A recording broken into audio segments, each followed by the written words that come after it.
Olá, sejam muito bem-vindos. Hoje a gente vai mergulhar de cabeça numa questão que, no fundo, mexe com a vida de todo mundo.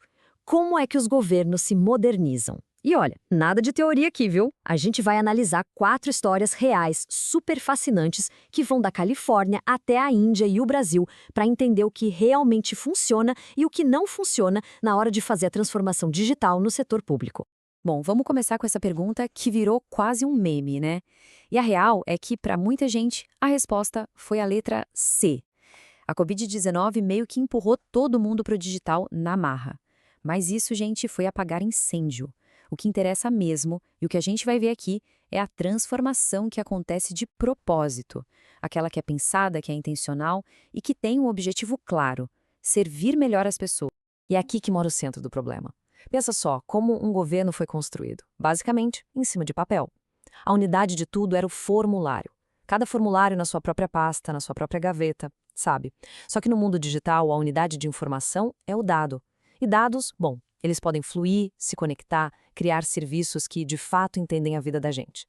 O desafio gigantesco que vamos ver em todos os casos é justamente essa virada de chave. Parar de só digitalizar a papelada antiga e começar a construir algo realmente novo, que faça sentido para o mundo de hoje. Então, essa aqui é a nossa jornada de hoje. A gente começa com o dilema principal, depois mergulha fundo em 4 casos que acharam soluções, olha, geniais, e no fim a gente junta todas as peças para sacar quais são as lições mais importantes que eles nos ensinam. Vamos lá. Nossa primeira parada, Califórnia. O governo de lá estava com uma verdadeira bomba-relógio nas mãos. Um sistema super antigo, mas essencial para os serviços de proteção à criança, precisava ser trocado. O plano inicial era a receita do desastre, mas o jeito como eles mudaram o rumo da história é uma aula de como gerenciar projetos complexos e aprender no meio do caminho. Para a gente ter uma ideia da escala do problema, estamos falando de 25 mil assistentes sociais que dependiam de um sistema totalmente obsoleto para cuidar de casos de crianças em situação de risco. Qualquer erro na troca desse sistema não era só um problema técnico, era um risco real para o bem-estar de milhares de famílias. A responsabilidade era gigantesca.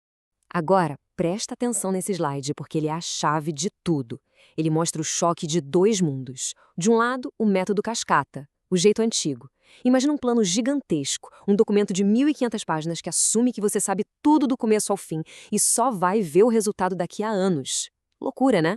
Do outro lado, o método ágil. O projeto é quebrado em pedacinhos, o trabalho é feito em ciclos curtos e em semanas você já tem algo funcionando para testar. É a diferença entre apostar tudo num bilhete de loteria e ir fazendo pequenas apostas, aprendendo a cada rodada.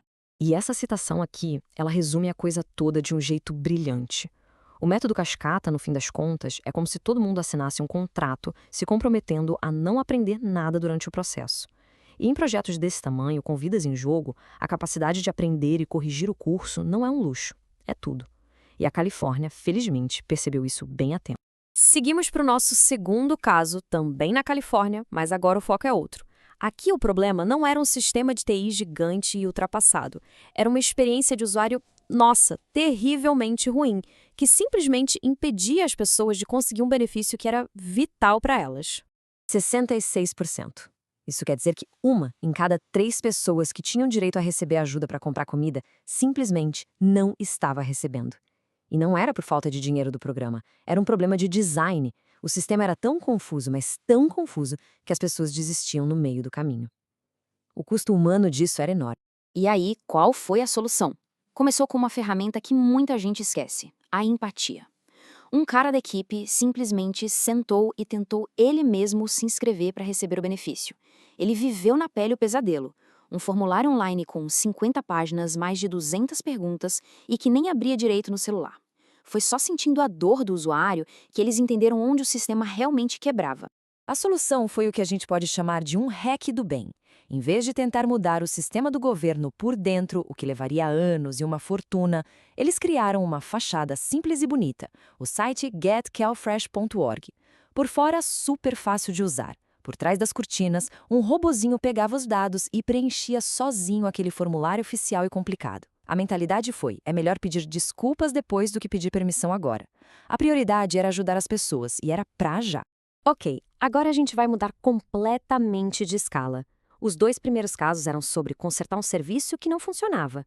Os nossos próximos dois, da Índia e do Brasil, são sobre algo muito, mas muito maior. A ideia de construir as estradas e pontes digitais que servem de base para toda a sociedade. O conceito-chave aqui é o de Infraestrutura Pública Digital, ou DPI. Pensa nisso como se fosse a rede elétrica ou as rodovias do país. Em vez de cada ministério construir sua própria estradinha para login, seu próprio sisteminha de pagamento, o governo constrói uma super rodovia digital segura e potente, que todo mundo pode usar. Isso abre as portas para uma onda de inovação tanto no governo quanto no setor privado. E aqui a gente tem dois dos maiores exemplos de DPI do mundo. De um lado, o Aadhaar, na Índia, um sistema de identidade digital com biometria para mais de 1 bilhão de pessoas, criado para combater fraude. Do outro lado, aqui no Brasil, o Pix, um sistema de pagamento instantâneo do Banco Central que incluiu milhões no sistema financeiro. Os dois foram projetos colossais e, claro, enfrentaram desafios gigantescos. O Aadhaar com questões sérias de privacidade e o Pix com uma resistência enorme dos grandes bancos no começo. E o sucesso do Pix, foi espetacular. Em pouquíssimo tempo, incluiu mais de 71 milhões de pessoas nos pagamentos digitais. Gerou um impacto de bilhões de dólares na economia e virou a forma principal de recebimento para quase metade dos pequenos negócios. Esses números mostram o poder que uma infraestrutura pública bem feita pode ter. E aqui está o pulo do gato. O Banco Central do Brasil percebeu que o mercado sozinho nunca ia criar uma plataforma de pagamentos que fosse aberta e acessível para todo mundo. Então ele fez algo radical. Mudou de papel. Deixou de ser só o juiz do jogo para se tornar o construtor do campo de futebol. Foi uma virada de chave na mentalidade, tratando os pagamentos como um bem público, um serviço essencial para a economia do século XXI. Certo. Depois de passar por esses 4 casos tão diferentes, o que a gente pode tirar de tudo isso? Vamos agora juntar as peças e ver quais são os princípios que conectam todas essas histórias de sucesso. Então, o que a gente aprendeu? 4 lições se destacam. Primeira, o foco tem que ser na pessoa, não no processo. Seja o assistente social lá na Califórnia ou o dono da padaria aqui no Brasil, o que guia o sucesso é entender a necessidade real de quem está na ponta. Segunda, o como se faz importa tanto quanto o que se faz. A abordagem ágil, em pedaços, diminuiu o risco e acelerou o aprendizado. Terceira, pensar em plataformas e não em projetinhos isolados. Pix e Aadhaar mostram o poder de criar uma base sólida para os outros inovarem em cima. E por último, talvez a mais importante de todas, isso aqui é sobre liderança, não é só sobre tecnologia. É preciso ter coragem para desafiar o jeito que as coisas sempre foram feitas. E isso tudo nos leva a uma reflexão final. Olhando para essas histórias, fica muito claro que a tecnologia é só a ferramenta.